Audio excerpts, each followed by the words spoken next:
হ্যাঁ এভরিওয়ান, কি অবস্থা সবার? আশা করি ভালো আছেন। আমিও ভালো আছি। অনেকদিন পরে একটু রাইডে বের হবো। মানে রাইডে বলতে হচ্ছে একটু ঢাকা শহর ঘুরবো। প্রায় 4-5 শুক্রবার আমার হচ্ছে ঢাকা শহর থাকা হয় না, ঢাকার বাইরে চলে যাই। মানে বৃহস্পতিবার চলে যাই, দেন আবার শনিবার ব্যাক করি অফিসে। আর নতুন আমার রাইডিং পার্টনার হিসাবে যুক্ত হয়েছে গ্লাভস, আমার হ্যান্ড গ্লাভস হিসাবে, এই উইন্টারের জন্য। আগেগুলো আছে বাট ওগুলো ময়লা টল হয়ে গেছে। সাথে আরেকটা হচ্ছে ফেস মাস্ক, যেটা হচ্ছে পড়লে ডাকাইত ডাকাইত মনে হয়। এই আমরা একটু দেখাই, দেখতে পাচ্ছেন? এটা হচ্ছে নিনজা মাস্ক। নিনজা মাস্ক এই এই আর কি। তো এখন হচ্ছে হেলমেট, এটা তো একটা ভিডিও দিলামই। এটা হচ্ছে গিফট পাইছি সাইফ শিফাত। শিফাতের নাম বলা বললে না, মাউন্টটা হচ্ছে মাউন্টের পজিশন। মোটামুটি এখন মাউন্টটা সেট করব, এই আর কি। চলেন রাইডে শিফট হয়ে যাই সরাসরি। দাঁড়ান মামা কই হচ্ছে বের হবো এই বাইকটা নিয়ে। এটা হচ্ছে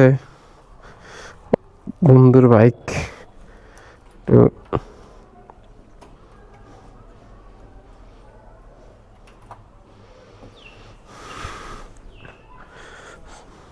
এসএফটা, এটা সালমান ভাইয়ের এসএফ।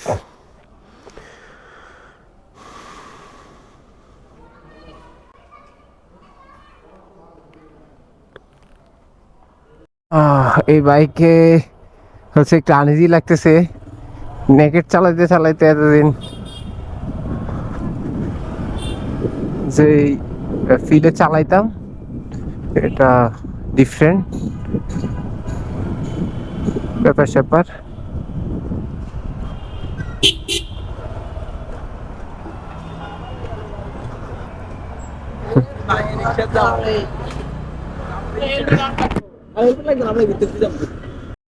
আর আর দুই দুই আন্ডা গলি গেছে।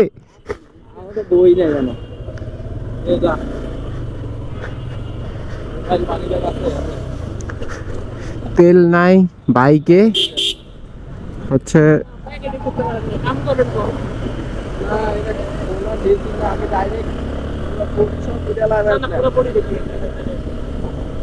দুই ধাম উঠছে পিছে, বিশাল হাতি।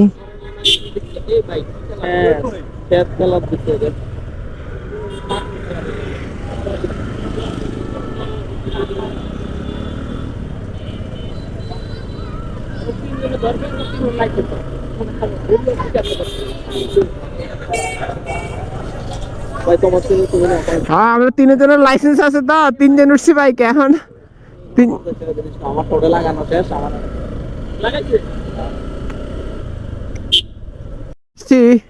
হচ্ছে দুই তারা বাইক কিনতে আসছে, তাও হচ্ছে এখন বাজে 5টা বেজে আসছে মনে হয়, 4:30 তো বাজেই। বাইকের পাশে রাইখা আমগোড়া এখন যাচ্ছে বাইক দেখতে। বাইক পাইবো না, বাইক হাটে এখন বাইক আছে।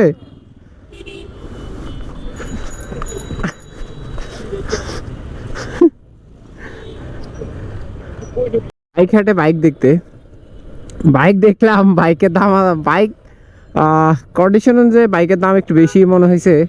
কয়েকটা বাইক দেখলাম, বাইয়ের জন্য বাইক দেখলো। তারপর আমি বলছি যে ভাই এখান থেকে বাইক কিনা ঠিক হবে না, এখন হচ্ছে যে কন্ডিশন আজকে দেখতেছি সে বেটার হচ্ছে একটু 2 দিন ওয়েট করেন, একটু খোঁজ খবর নিয়ে হচ্ছে দেখি।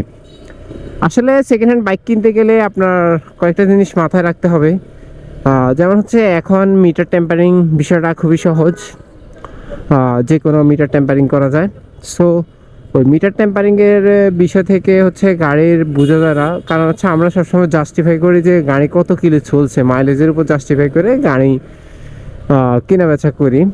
বাট এখন এখান থেকে কিনতে গেলে যেটা হয় যে বাইকের মাইলেজ, মানে কিলোমিটার কত কিলোমিটার রান করছে ওটার উপর ডিপেন্ড করে আমরা বাইক কিনি।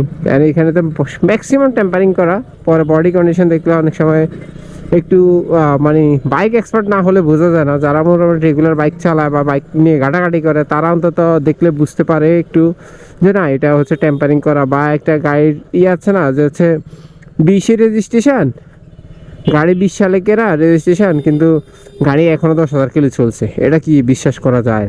খুবই কম ভাই, যার রেয়ার, যারা দুই একজন হয়তো বা গাড়ি চালায় না, কিনছে শখে 10,000 কিলো হয়েছে।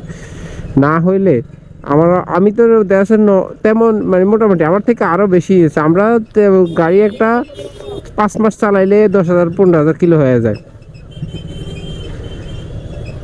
এখন থেকে আর বেশি দেখা বাজেট কমের মধ্যে গাড়ি 6,000 গাড়ি কিনতে গেলে অনেক সময় কিলো বাদ দিতে হবে। গাড়ি কিনতে হবে যে হচ্ছে আপনার যে কন্ডিশনের উপর। আমি চালাই দেখলাম ইঞ্জিন কন্ডিশন কি অবস্থা, কেমন কি টান টান, গাড়ির স্পিড কেমন বা কি, এখন আউটডোর লুকিং কেমন আছে। আর কাজ টাজ অ্যাকুরেট কাজ করালে দেখা যাচ্ছে 50,000 কিলোর গাড়িও কিনা যায়। ও সিগন্যাল রে, এদের সাথে মেয়ে যে প্রেম প্রীতি বা বিয়ের সাথে গল্প বলতে বলতে দেরি হয়ে গেছে। যে বাসা যাওয়ার কথা কয়টা, এখন বাজে 11:45। আজকে সবচেয়ে মজার বিষয় হচ্ছে আমি বাইর হয়েছি ওদের সাথে ঘুরতে, আর ওরা ফোন কিনছে, কেউ বসুন্ধরা থেকে, কেউ ফোন কিনছে তালতলা থেকে, পিক্সেল, রিয়েলমি, রেডমি সব কিনা থুবা লাইছে। বাস, সব রিচ কিট, আমার বন্ধু সব রিচ কিট, শুধু আমি গরিব। কোন দিক দিয়ে যাবো সোহেল?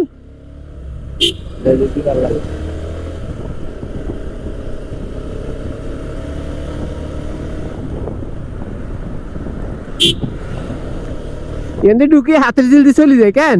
তুই কারণ বাজার নামে যেতে পারবি।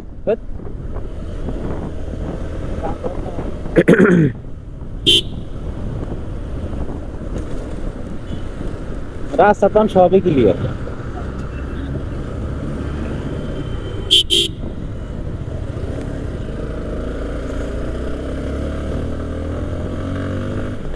বাসার গেট লাগাই দিব, তার অনরাইজকে ডাকতে হইব যায়।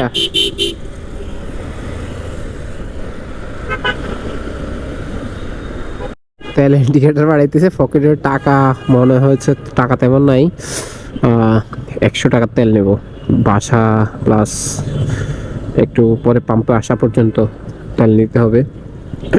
দেখতেছি ইন্ডিকেটার ইয়ে করতেছে, তো হচ্ছে আমি 100 টাকা দেন, 100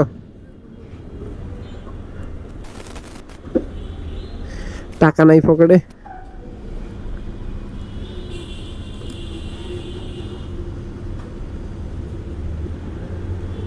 পকেটে যে টাকা আছে এটা ভাঙা যাবে না, অফিসের টাকা।